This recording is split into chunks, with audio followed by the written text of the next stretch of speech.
Hi, Deb. Thanks so much for inviting us in to gather today to talk with you a little bit about how your client organization has been impacted by the pandemic and what you've done to pivot. And then maybe if there's a story you might be able to share or two about some of the clients that have benefited from the work that you've done over the past year through the pandemic. Sure. So thanks so much for being here, and thanks so much for your support, because we don't do it alone. This year has been, as you know, incredibly difficult for most of our members. It certainly has highlighted hunger as a community issue. And when we first knew that COVID was here and that it was really not safe to be inside, we pivoted to all of mobile markets, which is something we typically only do in the summer and school vacations. But because we needed to be outside, we did everything mobile except for limited hours in our pantry market.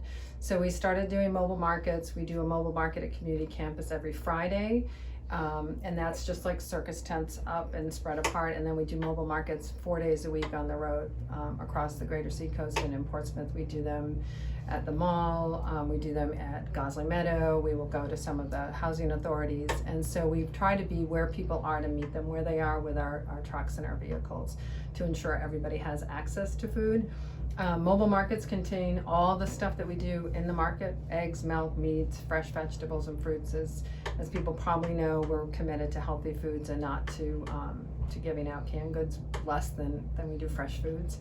So it's really compounded the work that we do.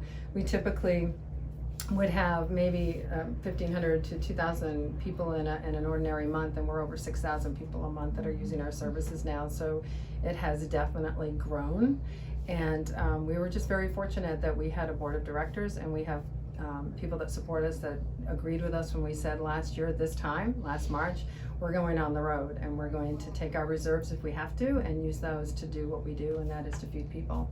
And so it worked. And people showed up and in great numbers, and the need obviously was intense, and it continues to be pretty intense. You know, I'm hoping it will slow down a little bit now, but it certainly has been very long days, long hours, and lots of people coming and using our services. We have a fleet of 6 vehicles. They're on the road every single day. And so I think that what we showed was that when it comes to feeding people and ensuring that the food insecure in our communities are not going to suffer because of a pandemic, we were able to say, let's turn our agency on its head. I'm sure some people felt that worked for me, and let's do this. And I think one of the really amazing pieces to me was that volunteers showed up for this. We lost some for good reason, but we also gained some. Some younger folks were coming in, and people came and they continued to volunteer with us, which is critical to our mission and it's critical to our agency, because we depend on that to do what we do every day out in the field.